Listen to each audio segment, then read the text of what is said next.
President Assad's last overseas visit was to Kuwait in 2011. He visited the Gulf Arab nation in last February of that year. It was a little over 2 weeks later that the protests began in Syria. Those demonstrations and the subsequent government crackdown led to an uprising that has lasted more than 4 years.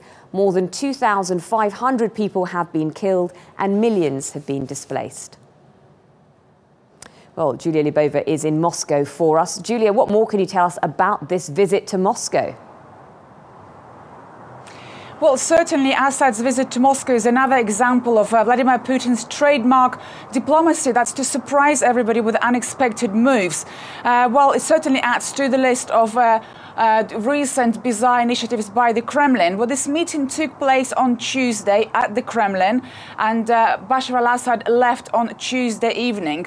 And this meeting was kept secret until Wednesday morning. And today, this meeting is widely covered by Russia's state media.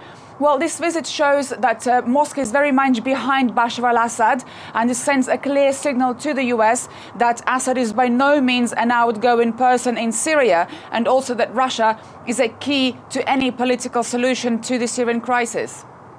Well, we know that the airstrikes have continued on both the US and the Russian side. Has there been any kind of agreement on air safety in Syria?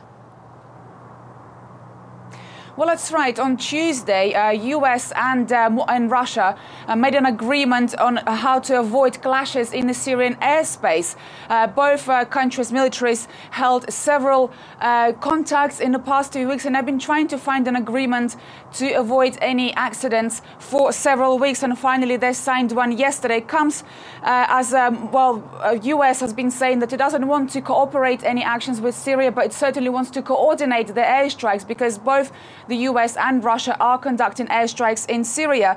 Well, according to this agreement, the two sides will communicate, and they will set up a hotline on the ground also, but they will not share any intelligence, and they will not cooperate in Syria. Okay, Julia Libova in Moscow, thank you.